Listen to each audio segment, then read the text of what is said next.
Hello and welcome to Pursuit 365's Spirituality Show. I'm your host, Rani Sanghera, psychedelic guide and coach, yoga instructor, and holistic healer. And today my guest is Danielle Peterson. She is a master life coach and she works with betrayal trauma. So I'm really excited to learn more about that. Dani, thanks so much for being here today.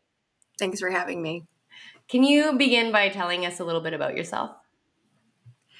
Sure. So I am a wife, a mother, a dog mom, and a grandma. And professionally, I'm a certified ICF life coach and a betrayal trauma partner coach, as well as a certified holistic practitioner, in that I use various modalities like yoga therapy, breath work, meditation to kind of assist in the recovery and healing process with the clients that I see. So let's begin by just talking a little bit about the type of clients that you see. I read a lot about betrayal trauma, so maybe we can start there. Well, like most trauma, it is the after effect physically that we experience when an event or certain events happen.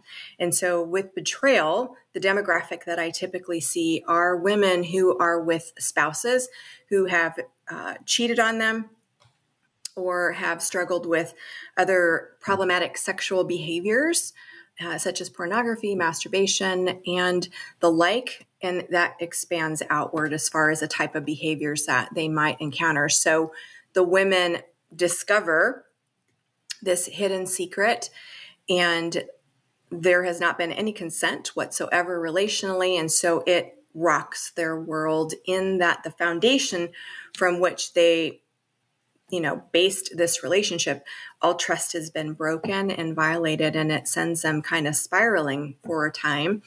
And sometimes we're dealing with an addiction, and sometimes just problematic behaviors, and sometimes it's infidelity, one-time affair. Not that that minimizes any of it in any way, but each person receives whatever it is that's coming their way differently, so the impact can vary. And the trauma part is what's left and what they're having to navigate, having to learn how to make sense with some of it you can't make sense of. So this is why we get out of the head back into the body and kind of rumble with what's showing up for them in their relationship. And sometimes it will be related to, boundaries or communication issues, and just this long-standing disconnect that has grown and has morphed, and now they're dealing with this fallout. And so it's real. Betrayal trauma has been talked about for many years, but I think there's just more research and understanding as far as what it looks like, and it does mimic most traumas. And back in the day, I would say betrayed partners were often categorized as codependent, part of the problem, and contributed to the problem and why the husband acted out in whatever form or fashion he did, which that is very old school. And it's not to say that, she doesn't have a play in the dynamic of the relationship, but definitely by no means is cause for him choosing to act out, because we all have individual choices. So the things that were kept in secret are what she's contending with. And I think when I talk to really any partner, the part that hurts the most is the lie versus, like the actual thing, which I find fascinating to me because of just the way we're made as humans, to be connected, to feel safe and secure in those healthy attachments. And when you find out the attachments have not been healthy, and that there's been deception, it just seems to hit a different chord. And so they are spinning, and that's where I come in. I'm also a betrayed partner as well. And so in a prior marriage, I kind of lived this, walked it out, and went through my own recovery journey. And so this is what it's morphed into, is me now supporting other women, because I do understand a lot of the nature, may not get fully the grasp of the specifics and fully identify 100%, because everybody's experiences are different. But I understand loneliness, confusion, doubt, it hits self-esteem, self-worth, the ability to discern, like they don't trust their intuition anymore. And I've been through all of that. And so that's kind of what I'm dealing with the women that are kind of navigating this. Yeah. So what are some telltale signs that you yourself might be, having the condition of betrayal trauma? What would you look for? Like, do you have a questionnaire, or are there just certain things that you're like, oh yeah, this is definitely betrayal trauma? Well, it's labeled betrayal trauma because there literally has been a betrayal with somebody that you loved and trusted is not upfront. They're lying. There's deception and varied, like I said, behaviors and or addictions that have been like almost like the person that you're with is leading a different life and you are not aware of that. Like you might have this undercurrent, like, I don't know, something seems off and wrong. But when it comes out and you find out that your husband's been cheating or has got an addiction that's sexual in nature, that's when it is labeled betrayal. And betrayal can come in many forms, like gambling. There could be financial betrayal as well. I primarily deal with the sexual betrayal. Just that's been my experience, and that's what I have walked through. And then my education and training has kind of focused on that. But really, any type of betrayal, a breach in trust in a relationship, like it's relational trauma. Yeah. And like I've experienced that with family members and with coworkers and with bosses and in the church. There's varying layers and levels of the types of betrayal that someone might experience. I specifically am working with couples mostly. Right. Okay. And how do you use those holistic practices to guide people through their trauma? Well, as you would know also, and others might know, that we can't think our way out of trauma. We can't make sense of things that just don't make sense. Number one, because we're dealing with another human and we don't necessarily know what's happening in that human and what caused them to do and make the choices that they made. And so this is one of the telltale signs, is we get in our heads and we try to figure it out.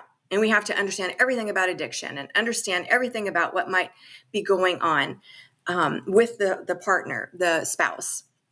Most of the times it's men that are on the other side. But I do know that women can go outside of their marriage too. And so men also struggle with betrayal. It is not talked about as much just due to the nature of, societal, what's okay and what's not okay. Like, it's common that men would cheat, I guess, is like the word on the street. Like men do that. Men have sexual urges, where the other way around, it kind of hits men in a whole different level of like their masculinity, their identity as a man, like somebody came into their territory and stole what was his. So it hits differently than it does for women.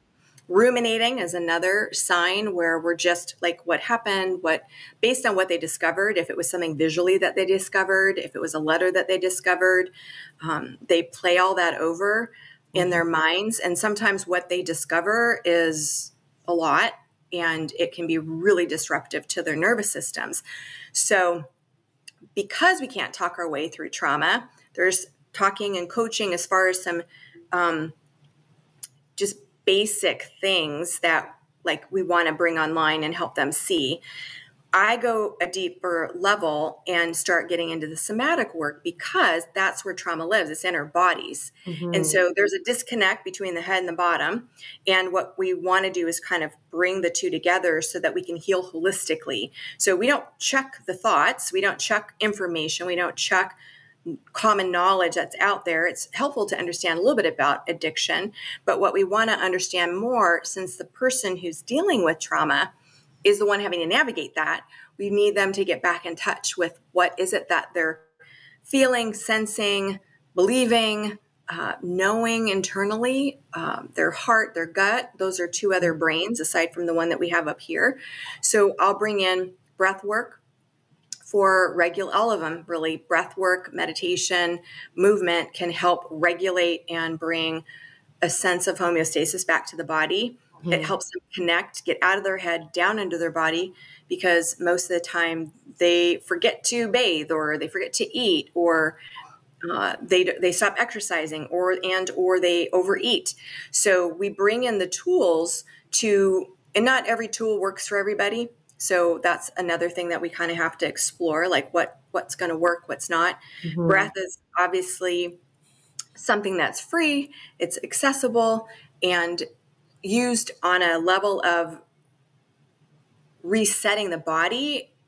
Anybody can do it. When we start to go in more into some of the deeper trauma work, then it's better when it's facilitated, so that you have a witness and somebody there that can help keep you safe and out of any additional trauma that might go back to childhood. Right. So meditation is another one, just before you wake up, get out of bed, and or before you go to sleep at night or in the middle of the day. Sometimes just even a 5-minute meditation, a body scan, or something that is reminding you about gratitude, even though like you're in a shiz storm, you know what I mean? Yeah. I don't know what I'm allowed to say on here. Yeah. And so when you're in the storm, sometimes it's just really hard to find footing. So sometimes meditation brings you back to your breath and your body, and that's really helpful as well. And sometimes yoga therapy we bring in because of like they notice a crick in their neck, or they got tightness in their shoulders, or something in their hip, and so we can bring movement to help get unstuck the energy that might be there. So I love it because it's something that we can use at our disposal that really helps us heal, I believe, a little bit more efficiently.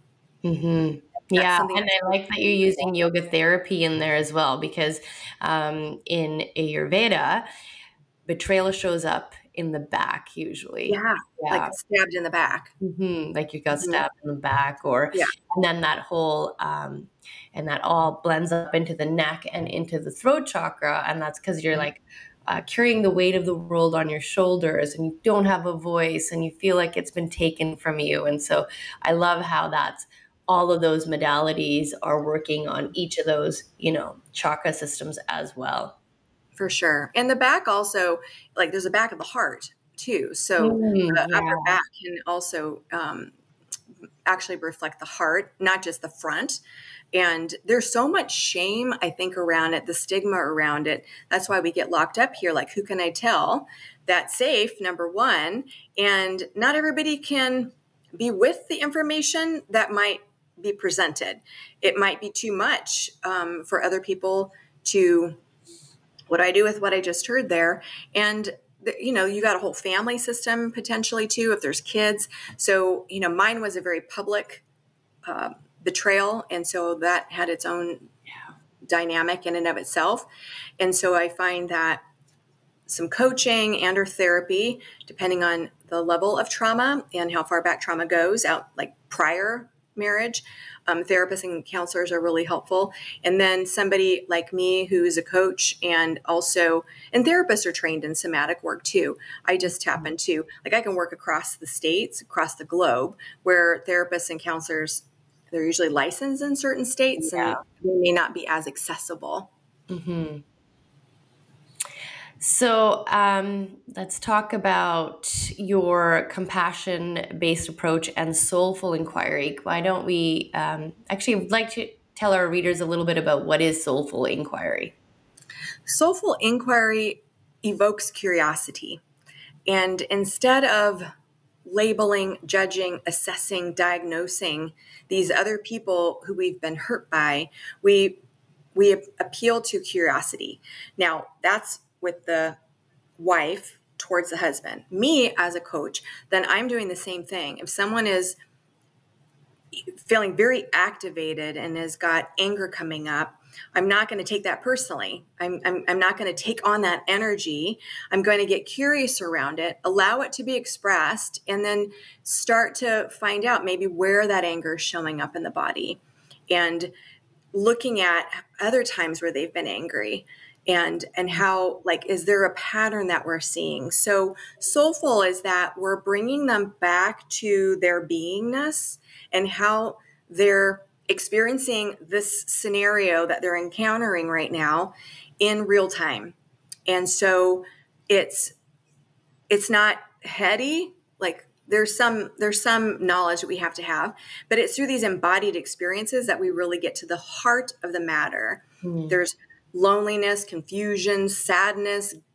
Sometimes they start thinking that they are the problem. Like if they had just been prettier or more sexy or had been more spiritual, like maybe their husbands wouldn't have acted out. And so we bring them back to like, what are you experiencing right here, right now in your body?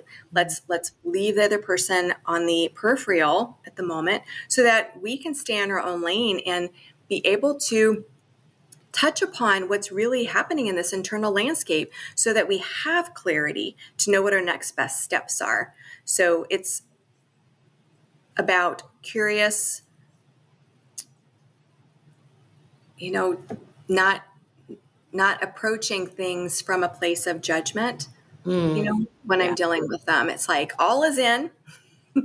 All emotions are part of who we are as humans, and they all have a time and place. It's what we do with these emotions and how we process them that really will determine kind of outcomes. Like anger, unbridled anger, where it's more aggressive, that doesn't necessarily it's not serving, right? But anger, where it's like something was done that is not in the best interest of all, like can evoke change and decisions made and choices, where the other one is just this unleashing of like intense energy that isn't helping the person that it's being directed at, let alone the person who's experiencing it.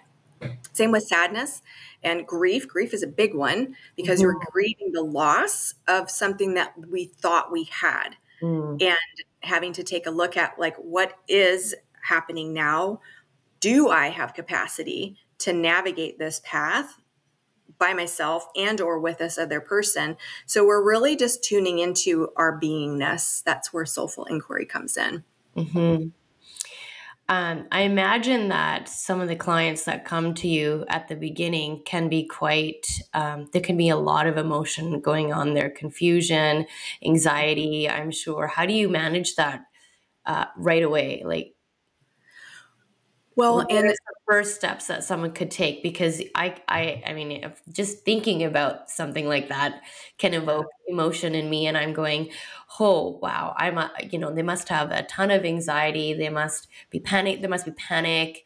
Right. Everything is happening all at once. Almost, I would assume that it would feel like. What would be some first steps that person can take?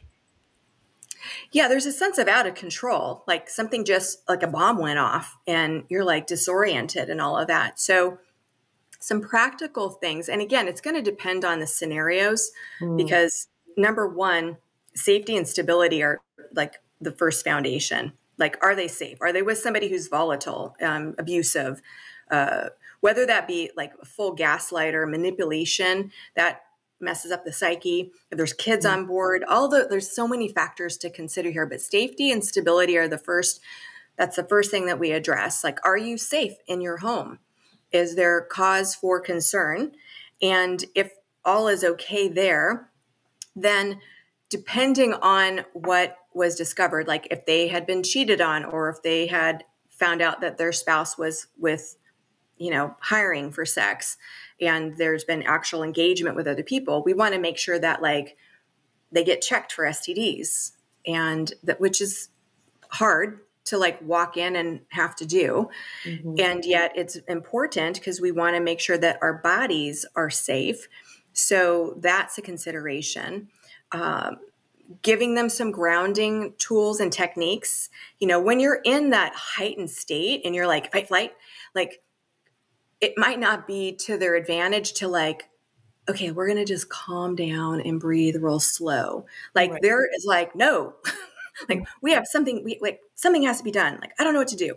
So I want to, like, if they're highly activated, that hyperarousal, we want to bring them down just a smidge, because I want them to know that like, there are things that we need to do.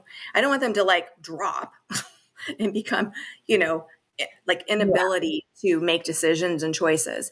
If they are on that lower hypo, then we want to boost them up a little bit. So the techniques might vary as far as breath work or movement. We'll make sure they're eating, taking showers. If they have kids, that they have support in that realm. A lot of times, like in my scenario, like my kids and I literally had to leave our house. We went to another home and I had family pick them up and take them out of state so that I could think clearly and not have to worry about my kids. I knew that they would be okay and safe with family members. And so depending on the dynamics of what's going on, children are definitely a huge factor in here. Whether someone comes over that they trust and know will like feed their kids or play with their kids or take them to their house and have them play with other kids. Those are some things that we might do. So very basic survival is what we're looking at. Stability, like I said, from a physical, emotional, and mental state. Sometimes we give them information, just basic information, so they know why they're feeling crazy. Because a lot of times they're like, I just felt crazy. And they've felt crazy for a long time, particularly if they've been with someone who was gaslighting them. Like their reality, like they got lost. Like, I don't even know it's real anymore. So we try to bring in some reality so that they feel like they're able to stand on solid ground versus be real airy and disconnected. Yeah. It's a lot of stuff to consider when you're going through that type of betrayal. So how do you bring spirituality practices into your healing modalities? How do you help your clients with that? I meet them where they're at, number one, because everybody's backgrounds are so different. So I personally ascribe to the teachings of Jesus. And so the Bible, sacred text, is something that has been a part of my life since a child. So I grew up Catholic. I, ended up, I don't know if it's conversion, but I ended up in a relationship with a higher power. And that made all the difference in the world for me. And it's morphed even to date because of, the arena that I work in and some of the holistic practices that I work in, which in some circles, the yoga and meditation and all that stuff is not okay. Well, it was very okay for me. And so my relationship and my understanding broadened. So I come in as me with compassion and grace. And then I find out, what their worldview is, their spiritual worldview. Some believe in something. And so we might refer to that as higher self, consciousness, light, universe, God. Other cultures might refer to that spiritual being under a different name, and that's fine. My job in coaching and doing this work is not to convert people to anything other than meet them where they're at. And so I do believe ascribing to something, whether it's love, makes a huge difference because you feel so small and insignificant. To know that there's something bigger and grander is reassuring to many that I work with. Some are 12-step people. They attend 12-step groups, and they always talk about a higher power. And so it makes those clients are a little bit easier to connect with. And so I always say, I don't care what you call it. Back in the day, at least from a Christian standpoint, scripturally, like that didn't have a name. It just existed. And then we had to name it. And then that creates division. So that's where I just feel like ascribe to something that's bigger and beyond you, that is light and love. Like we don't want dark, scary, right? Yeah. And so I just kind of meet them in that arena there. Beautiful. And what does spirituality mean to you on a personal level? How did it help you through your own betrayal trauma? It was a huge component for me, though I do remember being at the cusp of, number one, some confusion, because obviously my higher power isn't like tangible per se. And so here is a family member who I can see and touch, and that's very, very real. And then not sure if there were other people that I could trust with information, or even my heart for that matter. That was very challenging. And then I was having to like lean into my higher power. And I thought, well, I can't even see you. So like, how do I even know like what I have professed to believe in is even true? Because in my mind, I did not see any of this coming. And to be honest with you, I'm pretty pissed that this is even happening. And I'm hurt and lost. And so for whatever reason, because maybe I had connected to that source at a really young age, I took a chance on that. And for me, it was the triune God. So what was left after Jesus left the planet was spirit. And I've been in touch with spirit ever since I was a child. Like I've sensed its presence in my life. And it is really the guiding force that helped me move through and walk out my healing and recovery, because I learned to re-engage with it. I kind of lost a lot of my intuition in the marriage because of the gaslighting. I like started doubting like my thoughts, my beliefs, my intuition, like all of that was like obliterated. And so I had to reconnect with that. Once I reconnected with it, it literally helped guide me through major decisions and know who to trust with information, who not to trust with information. And then my life started to unfold in such a way where like next thing you know, I'm at an ashram in Florida. It's like so outside of my scope of upbringing. And yet I knew that I knew that's where I needed to be. And God made himself through spirit so real in that like scriptures would pop up on the whiteboard, and or someone would say something that was tied to scripture. And I just felt like, okay, little love notes coming down. I also saw provision made for me and my kids, random checks, random gift cards, random, and timely notes and timely encounters. So I tapped into a whole different realm that was wider than I had experienced prior to this disrupt in my life. And so it is a huge part. Spirituality is a huge part. And people might try to go through very hard things without it. I to date don't know anyone who has. I'm not saying they don't exist out there. Right. I just look at my own life thinking, I don't know how I would have fared if I didn't have that as a base for me. Like I needed something higher than myself.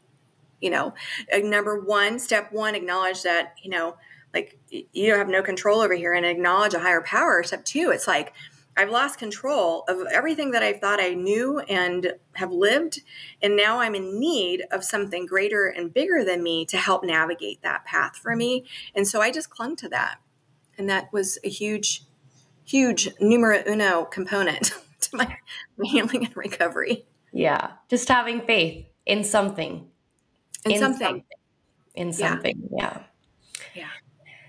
Is there a story that you could share with us of a client or that has been through your program or has worked with you? I noticed that you do one-on-one 3-month and one-on-one 6-month packages, but what can somebody expect in that? And what is your best success story? What have you seen in your travels, or what has shocked you or surprised you?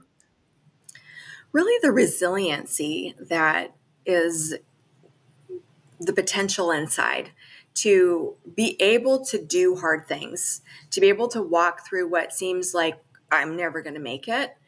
And the people that show up are the ones that actually see change and transformation. And I have no control over the timing of when people are ready to do the work, but I can say the ones that say yes and actually show up to their appointments on time, and whether it's weekly or biweekly and or in groups, they show up and they take that first leap into trusting the process and trusting in, like, I find it like that they're willing to trust me in that process. And I think what makes it accessible is that, like, I'm also a betrayed partner. So they know that, like, I didn't just study this in a book. So they know that I can relate to some of their struggles and pains. And to see that kick in, like, okay, they're able to trust one human and or a group of humans is pretty amazing based on the fact that their trust in just anybody has been shattered.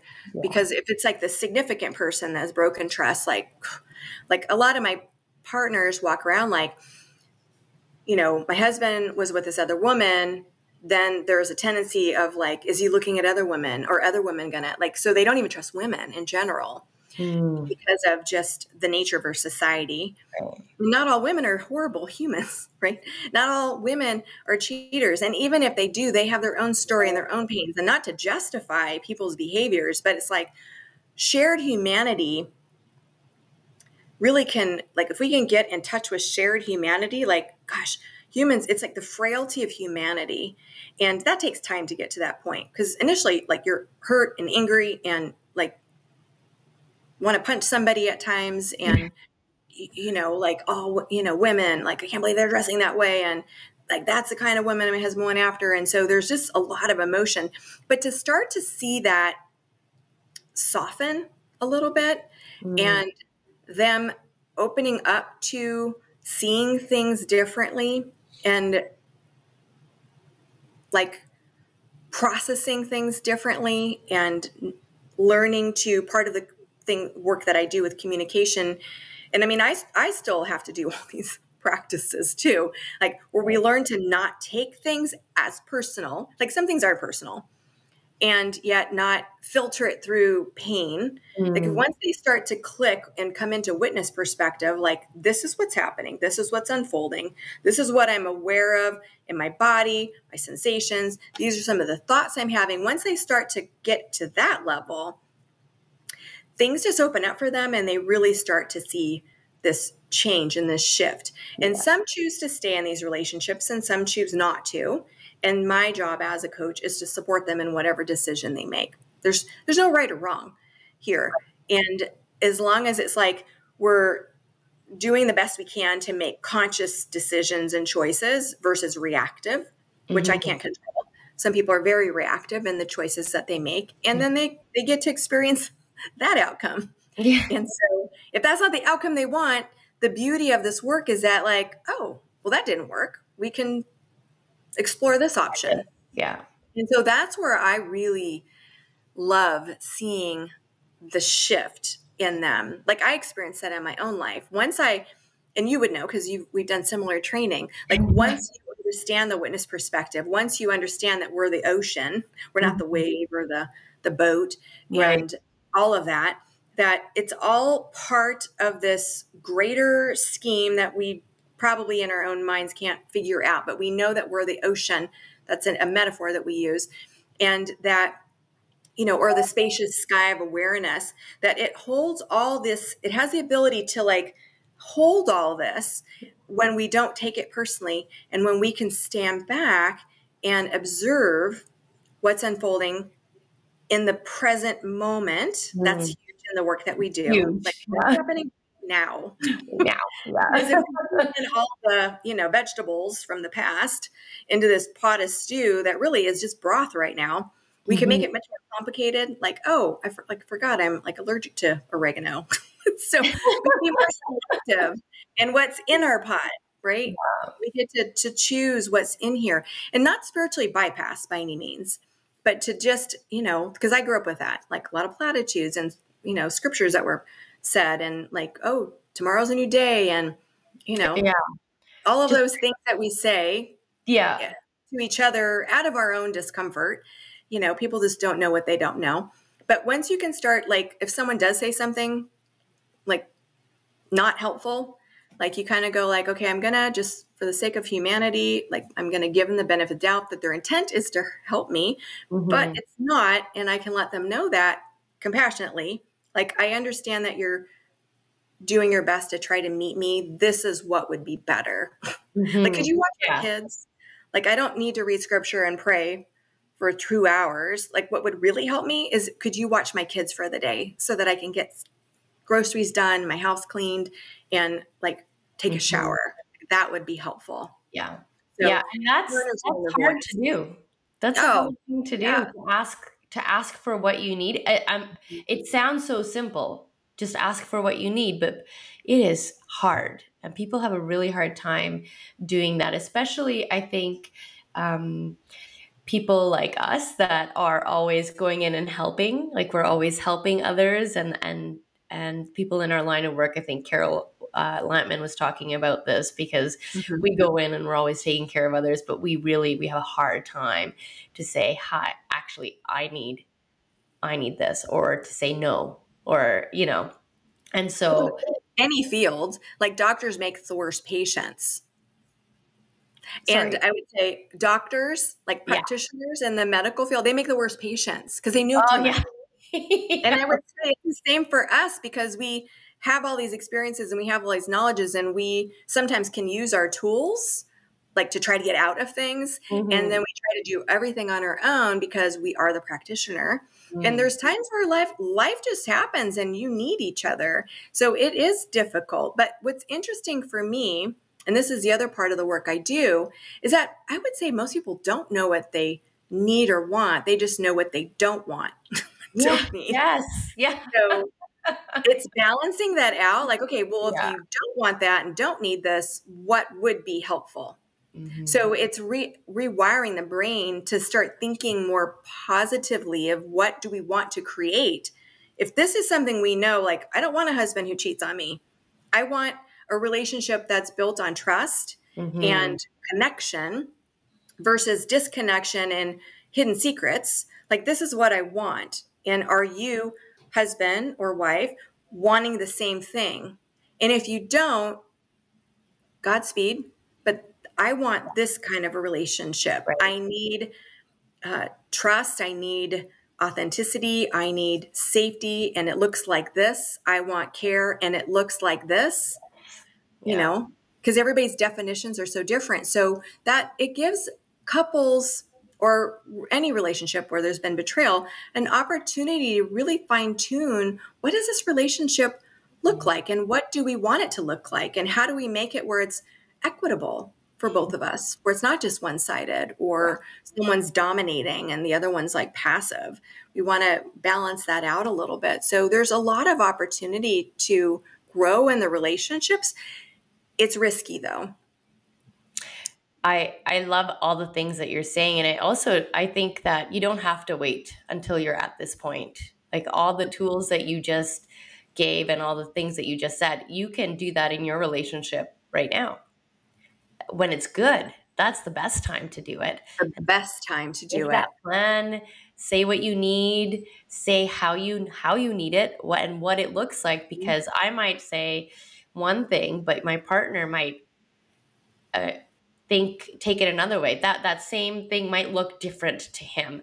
So, like, be really specific, Yes. And if I were somebody who did premarital coaching, counseling, I would definitely want to see these things implemented now, because the more you practice them before the event or series of events or years that have gone by, like, if you have the tools early on, when you do encounter something disruptive, you have the tools. You know what it means to feel relaxed in your body. You know how to discern truth from a lie. You know how to trust intuition versus it being like on the fly in the moment when you're in trauma response and you aren't thinking from your prefrontal cortex. You're in primal dorsal mode where it's like, how do I survive? And usually when you're in survival mode, you think differently. Yeah. And so it's not like how you're thinking is bad. It's just, the thought of like taking a shower and bathing or eating isn't like, when you're like in a fight mode, you're like, no time to eat.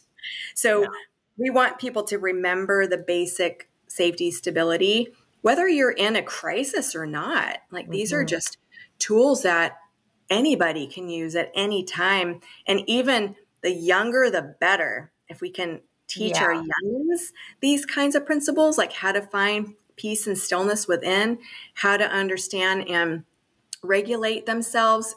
They wouldn't have that terminology.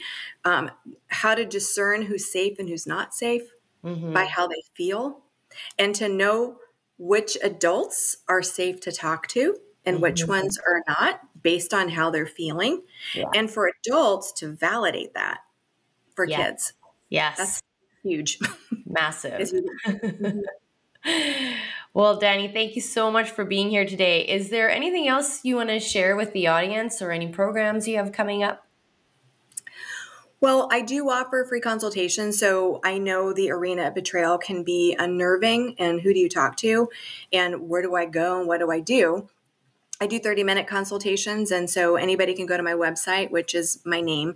I go by Dani. And so the website is DaniMPeterson.com. And so there's a scheduling link there. And I have a page with free resources. One is a breath like meditation, and another one is a yoga nidra. And then I just have some additional things that are on there that like music to help inspire you. So people could look at that. I'm also on Instagram and Facebook under my same name, Dani M. Peterson. And as far as anything right now, I'm in summer months. And so I'm primarily just seeing clients one-on-one. Some of my groups are ending and we're just taking a very short break, but I will be offering them again. And then I'll also be offering again, I do monthly resets. And so it includes movement and meditation and breath work. And that's usually once a month. That'll probably start back up in August. I have a trip to Scotland in September, and so I've got to navigate that. So I may end up just being the last 3 months of the year. But there's always something going on. If anybody signs up for my newsletter who's a betrayed partner, I have a series of 6 emails that go out that will give them the basic information that will help support them on their journey as they're just starting to navigate it. So those are a few things that I have right now. We will have all those links available to our audience in your bio. So again, thank you so much for being here, Dani. What a wealth of knowledge that you gave us. And we will talk to you soon. Thanks for having me. To our audience, we'll see you in the next episode.